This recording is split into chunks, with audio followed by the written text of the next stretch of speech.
Dennis Dimitroff. Jim Allan. I haven't seen you. I got my calculator out. I haven't seen you in 35 years. Now we're sounding old, Jim. We are. Try not to think of it in those terms. So in that 35 years, you spent 30 years as a police constable for Halton. Yes. In Halton. So in other words, I missed your entire career. And you're retired now. I am. Just 7 months retired. I retired in July. I don't do the math, but I think it's 7 months. So I don't get to talk to many police officers or former police officers. So I'm going to talk about the beginning of your career because I remember you back then. So let's start at the beginning. So I remember you back then. We met at summer camp. So Moorlands camp. Moorlands. I've actually done an interview with the current Moorlands executive director. If you're watching this, anybody, you can look at this. It's a great interview. I'll check it out. Things have changed a lot since then. And you were my boss. You were assistant director for a couple summers. Well, I never looked at it that way, though. Well, I did. You were my boss, and you scared me. No, you didn't scare me. You were the big, lovable Dennis. Big, lovable Dennis. Gentle giant. You were a gentle giant. Okay. And you probably carried that on. So it was Moorlands. Then we kind of lost touch, but I was aware that you worked at Fred Victor Mission. Yep. That was my first job out of college. Worked at the men's hostel for just under a year. And then I was definitely aware that you worked in Regent Park and some other places. Yeah. And Regent Park at the time was like inner city, lower income. But those sort of like some of those kids also went to camp. So there was kind of a camp connection there as well. So you were kind of dealing. That's right. Or interacting with the same kind of kids. Yep. Now tell me about that job. So were you a community officer? I guess what now would be the Toronto Community Housing, I think they're called. Back then it was Metro Toronto Housing Authority. So they had a specialized security branch that I just became aware of when I was at college. And anyways, I went for them, and I worked for them for 6 years. So I did work at, talking all the housing projects across Toronto. Anywhere from the Jane Finch corridor down to Regent Park out to Scarborough. Worked all those projects for 6 years, and it was good. And in was right, yeah. So camp was a big part of both our lives, and it we worked with some wonderful kids and challenging kids as well. And I did encounter quite a number of them when I worked on the projects. Which was just an icebreaker, right? They would look at, hey, I know you. Hey, I know you. So what's the actual job title? Were you a security officer? It's basically security. It was a security officer, but they had a job title called project officer. Right. And today it's sort of evolved into a special constable program. But at the time, our company was called Community Guardian Limited, and we wore just green jackets. We had a little crest up there, but we had investigative powers. That's about it. And it was a security function. So what I also remember about you, and I don't know if it's you told me that or maybe a friend, a mutual friend, but you always wanted to be a cop, right? Always wanted to be a cop. Of course. Yep. And you applied five or 10 times. Is that? Yeah, I didn't think you would go all the way back there, Jim, but yeah, I did. I tried. I'm here to embarrass you, Dennis. So. Well, not embarrassed, but but it was a tough go. I do remember going. I wanted it early. I hit the goalpost a number of times. I don't think it was 10. Maybe it was 6 times over a 10-year period. So this is what I heard, though. Okay, and the reason you weren't getting hired was because somebody somewhere along, like maybe you were getting frustrated, and you said, "Well, you got some feedback, perhaps. Yep. Why aren't? Tell me the truth. Why aren't you hiring me?" And it was like, "This is just what I heard. Doesn't mean that's the truth." Okay. What did you hear? I had heard, the feedback you got is like, they look at your resume, Moorlands Camp, Fred Victor Mission, Regent Park. They're going, "Oh, you want to be a social worker." Mm-hmm. Is that so? Mm-hmm. Was that true? Well, I think that definitely played a part with some of the police services I was going for. And I went to the selection board in Peel, and I can say that would have been the reasons. And the selection board in Peel is they tell you right after you're in or you're out. And it was a tough hit, but yeah, that's the feedback I got. That okay, you're too nice. And and I'm like, okay, well, sure, but that's who I was, right? That's who I was, how I was my makeup. So so about compassion and things like that. We all sort of had that from our working at our camp that we care about people. So did you alter your strategy going into interviews? Like, how did you eventually get a job then? You eventually got hired. Well, it's interesting. I mean, I was big on volunteer service and doing what I could. So I had went from the housing authority to working for the city of York, now city of Toronto, of course, and I was a bylaw supervisor there. But while I was doing that, I was living in Oakville, and I saw the police, and I thought, okay, let me see what I can do there. So volunteer-wise, instead of say joining a service club or something, I joined auxiliary police, which I did that for 1 year, and something happened. So that's not paid. It wasn't paid, right. so you're there for the parade functions. You get to go ride-alongs. It was a nice way to give back, and at the same time, it sort of answered a little desire that I had. But at that time, I was doing really well at my job. I was going up the ladder, and then the opportunity came. Something happened, not that auxiliary job, and it was a situation, somebody with a knife, and I had to stand forward, even though that's not my role, but I had to stand forward. And it became quite a situation. And they basically told me after, like, we want you to apply for this job. So when I did apply for Halton, that particular year, I was one of 6 people hired. And even me, I had to pinch myself. Like I had, hit the goalpost all these times. And I'm one of only 6 they're hiring that year. So I was. And I haven't looked back as far as that career went. Now, I went through your social media, which still is up there, and I guess you tweeted a bit, and I know you're on. I'm not on Facebook at all, but I know you're on Facebook and there's Twitter and stuff. But you got feedback from people that you had trained. Here's a quote from a colleague of yours, who's actually deputy chief now, Roger Wilkie. A special shout out to my coach officer, Dennis Dimitroff, who 23 years ago modeled the way on the relational aspect of policing. Dennis taught me how to talk to people, de-escalate, and control situations, influence others, and serve our community. So thank you, Dennis. And I get a sense through some other posts and some other, when you retired, there was some nice things said as well. Yes. But we talk about this social work approach, but you kind of had more of a humanitarian approach to policing. Is that fair to say? Two things. Well, first of all, Deputy Wilkie was an amazing talent. He'd been successful in whatever he had done. But he was one of the early ones. I was a coach officer. So when the officers go to the police college, they have their basic training, and they come back to the region, and they're with an officer for up to maybe 3 months, and just, two-car training. They learned the ins and outs of the job and actually the applied part of it. So when I joined back in 1991, community policing was really at the, they were really selling it really high. So I absorbed it. I thought, okay, this is me. This is set up perfectly for me. So it's about owning your zone, owning your community, being part of it, and your interpersonal relationships that you develop everywhere. So part of that I did when I was in the housing authority, and it transferred really well when I was a police officer. So I became the community officer, right? And most of my career was up in Halton Hills, the north part of Halton region. So they just seemed to recognize me as being that face that they can approach. Don't get me wrong, I loved emergency response. I loved going to the big call and dealing with it in whatever way we needed to deal with it.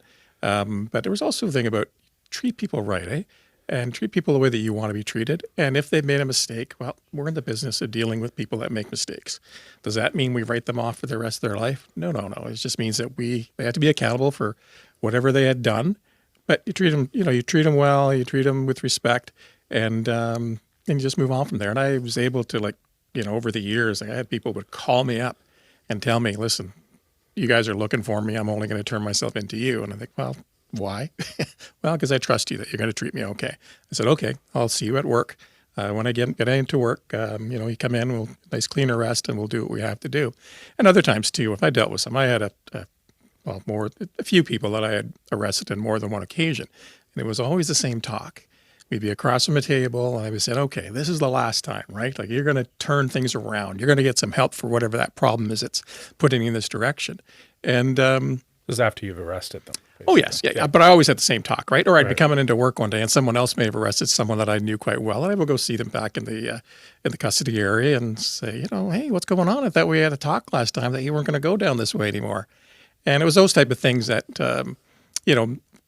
maybe be fairly successful, especially in the community, right? So, and there was times when, I had some run-ins with some individuals, and then another time I'd be dealing with them and let's say I was wearing one of my other hats later in my career, and the individual who thought couldn't stand me, oh no, I'm only dealing with that guy.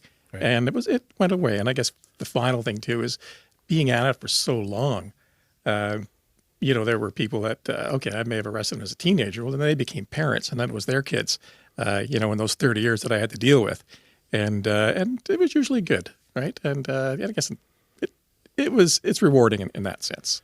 Now, we don't have to spend tons of time on some of this stuff, but you spent 7 years as a hostage crisis negotiator. Yes. So you did some other things. So tell me about that. So that was towards the end of your So career that's sort of something I'd always interested in, but it didn't come my way till the end of my career. And I wish I had done it earlier. But for the final 7 years of my career, I was on call, even on vacation. If you were available and you had we started with pagers and it was phones. You started with the phone, you would have to drop everything, get your kit on and drive to whatever location would be required, right? So the hostage or the crisis negotiation, most of them are people in crisis, people on top of bridges, barricaded, sometimes keeping someone against their will. And it would be our role to work with emergency services, which was your tactical teams and your frontline officers, and negotiate their way out, right? Like just try and get them out. And the goal was always to preserve life, and, find some certain common ground that, if you listen to me, we'll treat you well, but you're going to have to come out and you're going to have to move on to the next, whatever we deal with the next. But a lot of times they didn't want to come out, they're going to be arrested. Well, that was non-negotiable in a lot of cases, but then you could work it through, said, okay, yeah, you're going to come out, but you'll be arrested, but this is Canada, you're going to have your day in court, and, get you out. Other times, well, I don't want to come out because they're going to throw me to the ground. No, you listen to just the directions you're given.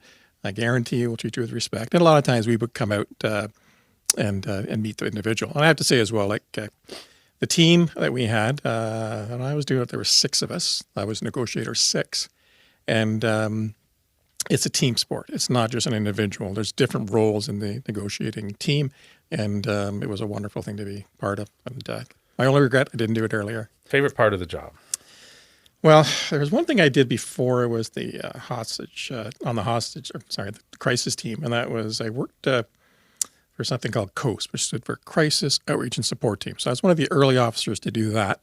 So it was a plainclothes position. I was teamed up with a mental health worker, and could be a psychiatric nurse or a social worker that specializes. So you talk about, okay, social worker, cop. Well, I worked with them for 5 years straight. And we did some good work. We saved a lot of lives, and we were not just saved them the lives. Like we were trying to get to crisis before they got out of hand, and then you get people in the right direction.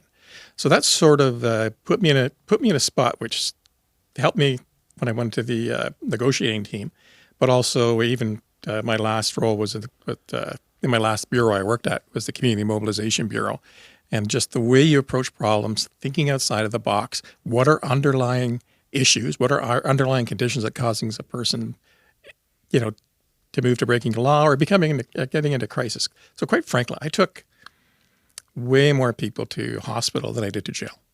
Right. And we, all those individuals, I mean, there's some real life saving that went on during that. And, right. One example, I remember a pair of us went and talked to a young man who was, had suicidal thoughts, but he was so close to doing it, and we had spent a lot of time talking to him. And then at the end of it, he pulled out a note. Basically, it was a suicide note that he was going to do it that day. We got to him before, and that was a good sort of thing to get to, right? And he able to turn around, right? So even with the negotiating team, the worst day of their lives could just be that day, but tomorrow, we can get them to tomorrow. Tomorrow could be better. And so that's where I really... Do you kind of just direct them to social workers? Sure, you direct them to services. So like in my last position, when I retired from, I was a community mobilization officer. So you think, what the heck is that? Well, it's just sort of it's a unit of officers. We get to think outside the box. So at one point I would have had, seek permission to drive someone out of region to, let's say, to a detox center, right? Right. And no, I would just do it. It's okay, I'm going here, I'm taking so-and-so to detox, and we'll get them on their way, right? And these are maybe individuals that were homeless and Had that a few times. Homeless individual. I had one of the last guys been on the street for 2 years, and he was under the radar. We didn't know about him, and was able to connect with him, bring him into the office, just have a long talk. What do you need? We'll try and get some supports. If it's just meals, okay, we'll get some meal cards, connect you with their services, and I'll drive you wherever you want to be. If you have a connection where there's a family or not. In this particular case, it was a reconnect with the family. So I got him to reconnect with his family. I hadn't talked to in a number of years, and off the street. So I was happy about that. So I get the real feeling that you really loved your job. Like Loved you it. love policing. Like why did you love it so much? Well, so much variety. And they just seemed to suit my character. I just thought that, and it wasn't, I looked at it differently than I think a lot of personally. It wasn't about, the power trip or I want to enforce the law. It was, okay, responding to emergencies, making society a better place, helping along some way and bringing some, bringing some humanity to it. But the variety, it was just amazing in that position. So within my years, my first time I came off the road, I went into the recruiting bureau, and which was good for me because hitting the goalpost a few times, I had made myself a few promises. First of all, when people come and they want to apply for our job, I'm going to treat them well. We're all going to treat them well, right? And if if they're unsuccessful, we don't have to be harsh on them. It's just, okay, you're unsuccessful, believe in yourself. You come back again, make your improvements. But yeah, when I was there, that was my first break. So I went from frontline officer to, human resources person, right? And during that time, I was involved in the hiring of about 200 officers. And we only had 700 at the time. So it was an amazing turnover. So everyone knows you, basically. You know what? A lot of people buy me coffee. I used to go to use of force instruction, which is a mandatory thing we do every year. And most of the training bureau, I had been involved in their hiring. So things like that. So in retrospect, it was a good thing that you were about 30 when you finally got hired. Yeah, 30, just turned 31 when I was in sworn retrospect, does that make sense for you personally or For any? me, and I think I would have been a good officer if I got on earlier, but I think I was a better officer because of my age when I finally did get on. And then I've been married to my lovely Laura for decades. And then sometimes when you get the position in the police, you see a subtle change in people. Right. Laura wouldn't let me that happen. So I was always sort of the same, and a lot of police friends and but no, I pretty much stayed the same. I think anyway. I suspect you have tough days as well. Like, what's the hardest thing about being the hardest thing? Well, I can tell you about my worst call in my career, and that was a tough one, a real tough one. I had been on the job. I think I was on the job 5-6 years. No, it was before Deputy Wilkie, so I maybe had 5 years on the job, and we had an impaired driver up in Acton, and it was a collision. So the impaired driver collides into another vehicle. So then we manage an accident scene, right? 2 of us go to it. One officer takes the person into custody, and then I'm left with the accident scene, which involves, managing the scene. So I have my lights flashing, might have had a flare up. You've arranged for tow trucks are coming to remove the vehicles, taking the accident report. So I was on the scene by myself on my own, and the driver of the other vehicle that was hit, not the drunk driver, the other driver was in my cruiser, and I was filling out the accident report. And then he had said to me that I have the keys to the vehicle. And I said, okay, because the tow was there ready to tow his vehicle involved in the crash. And I remember we talked, and he said, okay, I'm going to take the key to the tow operator. So I said, okay. So he went over to the tow operator. Ordinarily, I would have done that. I was like, okay, I'll do it. Stay here. I'll go and, drop it off to the tow guy. But this young man did it. And when I was in my cruiser, I heard a big thump, screeching tires, saw a car swerving towards me, veering, going eastbound. And this young man, plus the tow operator, had been hit by a second drunk driver. Right. And it was horrendous, right? So then I had to deal with the scene. I don't know how many feet he was flown, but he died. He died there. And his wife was also right on scene, his father-in-law. So it was a really, really tough call. So sad for the end. I had a lot of guilt thinking that should have been me. It shouldn't have been this young man. I should have been the guy that was killed. So I carried that for a long time. Why so? Why? Just because you're there to protect, right? Right. And It could have been you, or it should have been you. That's where my thoughts were at the time. That it should have been me. So I carried a lot of guilt that it should have been me at the time. The second one in particular. Sure, we're there to protect people, not to put them in harm's way. Right. Now, I mean, the second drunk driver that came through, I mean, there was lights flashing, tow truck and my police vehicle. He drove right through and didn't stop. So when I actually got out of the car, I had to manage the scene for an extended period of time, and he drove away. And I had to call out to head. It was Acton, so I called out to Rockwood, tell Rockwood OPP, failed to remain, vehicle coming their way, closed the road. So as then he, dealt with with all the crisis at the scene, the truck came back, and in the grill, there was a shovel sticking out of the grill, which was the tow guy, because cleaning up glass from the road. Wow. And, he does pull up, pulls over to the side. I have to go away from Mr. Williams there. And go to the driver, and drunk guy looks up and says, "I think I hit a deer." I said, "You didn't hit a deer. Give me your keys." Yeah. Like, gave me the keys, and then I couldn't care if he walked away because my priority was to deal with the injured. But then another officer did come along. He was arrested and charged and served some time. But yeah, tough call. So I mean, when I hear a story like that, I think about your own mental health and the situation. Yeah. Is it possible for you to ask for assistance, because obviously there's trauma, not to you as well, right? And Halton, I have to say, my police service I worked for, we were exceptional. We were very, very good with that stuff. Then there was a time, probably in earlier years, where you just suck it up, you go to the next call. Right. But I had a lot of support, and we had an employee assistance program. I did see someone for once, but it wasn't for me. And so many of us in the police profession do go through challenging things like I just described. Some of them worse, some of them not quite as bad, but affects them in so many different ways. So I had something called critical incident stress. For me, it might have been PSD, but that's what they called it at that point. And I had great support. We got through it, right? And good family support. You go back to work the next day on this? No, at the start. There's a lot of blood on my uniform at the time, and so I had to take the day off, not from that, but just I needed some time. Yeah. And but I didn't. I'm one of those guys that went through almost my entire career with barely missing a day off until the end. But came back at the next block, though, right? So we were 4 days, 4 on, 4 off, and on my days off, my sergeant on his day off came up and saw me, and we didn't live close at all. Like, he lived in Milton, I lived in Fergus, and came, and that was just amazing, right? And then, like I said, other officers, so many reached out. And when I went back to work, my one coworker had my uniform all laundered because, like I said, there was some blood on it and stuff. And we got through it. How do you know you're ready to go back to work, though, in that kind of situation, other than having a clean uniform? Well, I think I had to go back to work, right? And you got to get back on the horse. Yeah, interesting. Something. Part of the job.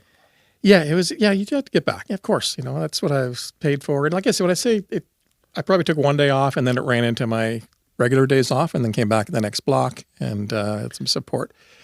But I had something even earlier happen when I was on the housing authority, where I got jumped by 3 guys, and I just beat pretty good. I gave back as good as I got, but I made a point of going back to work the next day, and just not go to show them that not to go into all the details. You didn't defeat me. Yeah, 2 of us went to hospital, so not just me. I went to hospital, and so did somebody else. But I made sure I went back the next day. And I think you just had to do it. And you can't let these things, get to you. You still have a role to play. You must.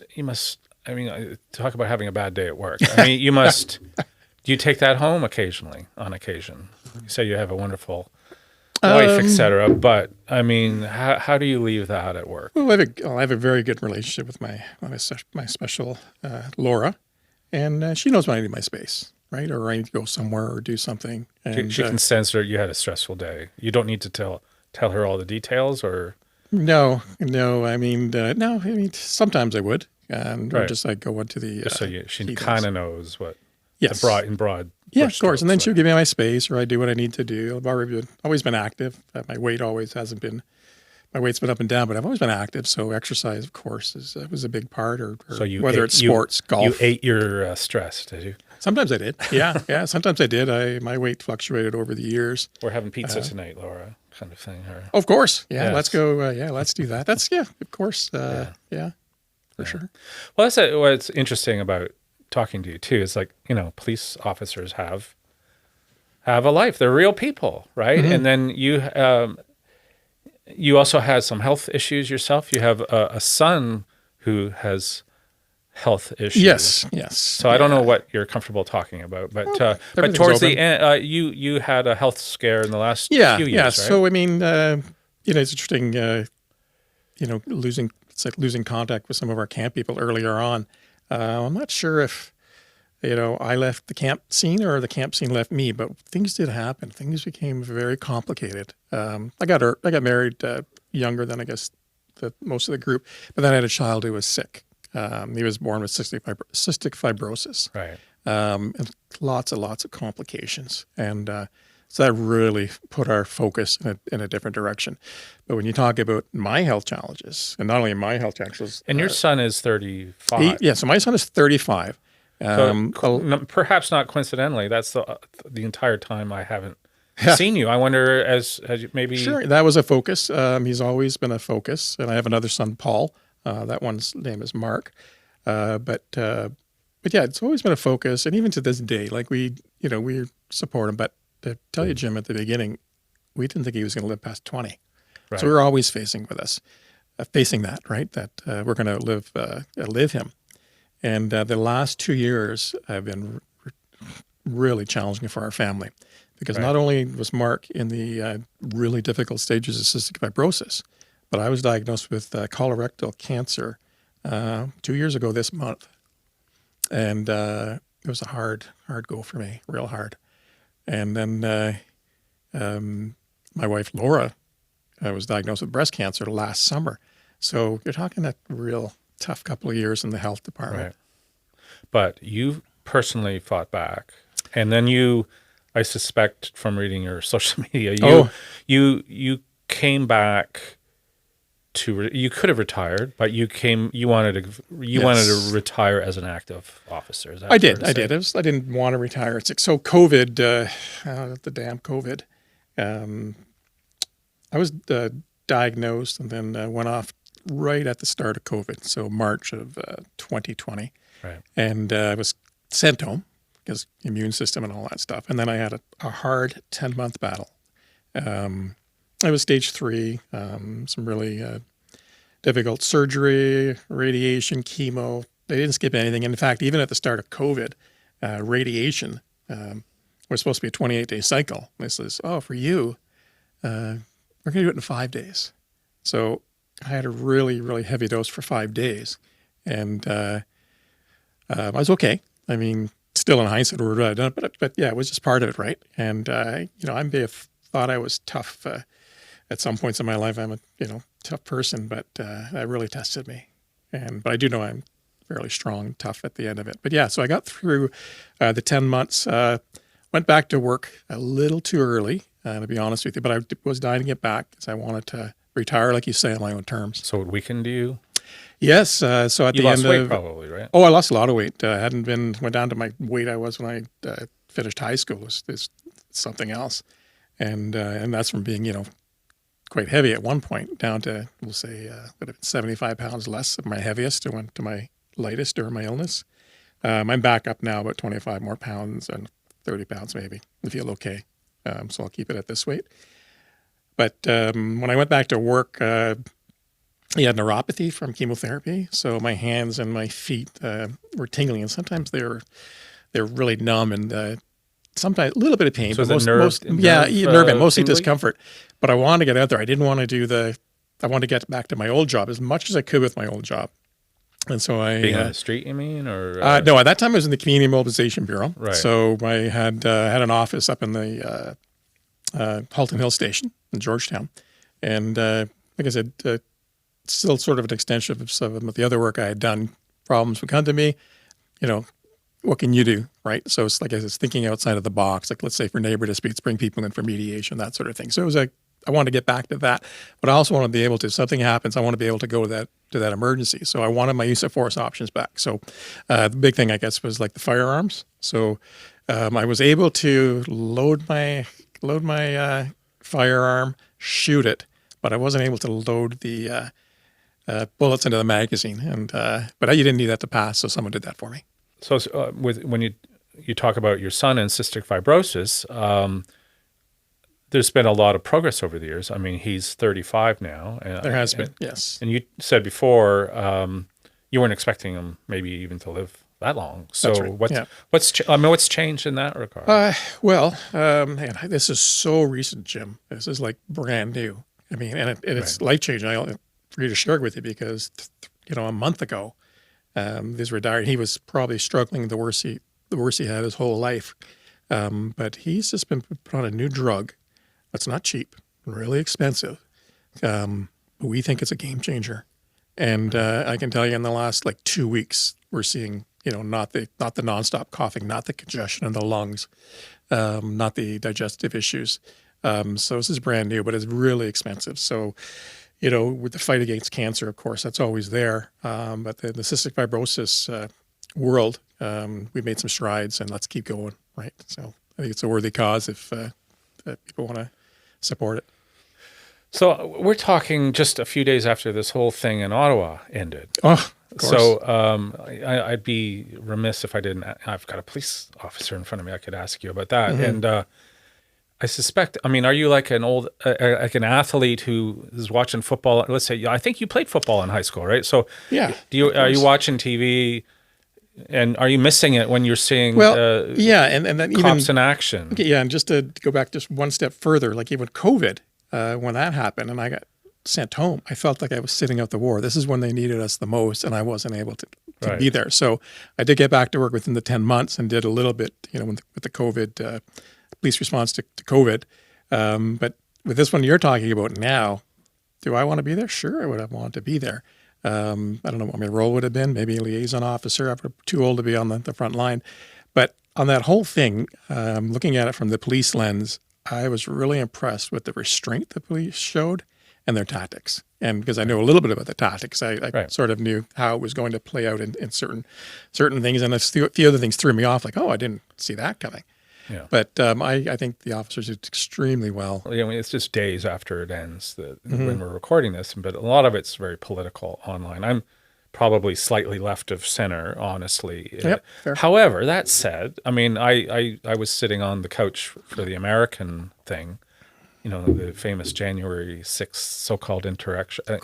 Yep. And in hindsight, I mean, they knew it was coming. I knew it was coming because I was sitting on the couch with my popcorn watching it, right? Right. So, and then there's sort of some implication that they didn't have enough security or cops there at the beginning, and then they were not called during the day. That's it's heavily implied. It's probably what happened. I mean, that's probably all come out in the history books. So, when someone comes to our own, and that's the thing, it's the capital of Canada. Symbolically, the Parliament buildings are right there. It was unsettling to me that it would be that easy just to take over the capital. Sure, from a military point of view, it's like you can't let that happen, and you got to get them out, regardless of the politics of it personally. So that's. I mean, what do you think about that kind of thing? Well, first of all, I mean, you take the two, right? So you have January 6th and just the Ottawa. So January 6th, I don't think they read the crowd properly. In our case, in Ottawa, I think they did read the crowd properly. And there was a whole host of other levels of response the police could have taken. And they didn't, right? It was a very measured, as the crowd escalated, okay, what is the next tactic they bring in? And I thought it was really good. I mean, a little slow to react. I mean, before they brought in the big guns, they were maybe on a municipal level slow to react. I mean, I think they were hoping they'd just go away. Sure. After 2 or 3, it's almost like the Neville Chamberlain, the Prime Minister. Yep. Oh yeah. Just let people roll in, and maybe we'll all be friends, and maybe they'll leave, and they didn't leave. If you were there, the idea is let's do this without Well, anyone getting hurt. That would be the mantra. I mean, on the whole, the crowd was not really violent. There was, Right. Sporadic incidents. I mean, on the whole, they weren't violent. So the police said they'd be with a certain level of force. But at the same time, like you said, they got to get them out of there. They can't be there. And then there's a clear law that said, you're in the zone. You're breaking the law, and you got to go.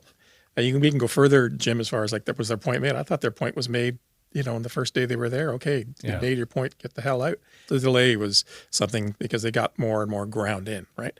And could they have nipped it off earlier? Sure, they could have, right? But policing is a profession where you're damned if you do, damned if you don't. You're always going to have a ridiculous amount of criticism based on your decisions, right? And sometimes those decisions or those actions are in just like seconds or minutes, or they're drawn out like the protest in Ottawa was. But I think in the end, as you look back, the police did well in that situation. So you're a cop on the street. Mm-hmm. How well do you know the law? How much do you need to know? Because you're not you didn't go to law school for 4 years, so you don't know everything, right? No, but you're expected to know everything. Right. And I always said I knew enough not to make a mistake. And we have this thing in policing. We don't want to be the person who our bad decision results in case law that affects how the rest of us do our job. But there was also a number of cases where we don't have the luxury of not knowing our authorities. And you're held accountable. So if you don't know, that's not a good enough excuse. But I used to say I knew enough not to make a mistake, a large mistake that's going to result in case law or something, quite terrible down the road. I mean, there was also so many levels of accountability, not only accountability to your own rank structure within your police service, but, civilian oversight, SIU, Ontario Civilian Complaints Commission or whatever they have right now, but that's what investigate. And I've been subject to that a couple of times. Use of force, somebody gets injured because you've had to apply force. Let's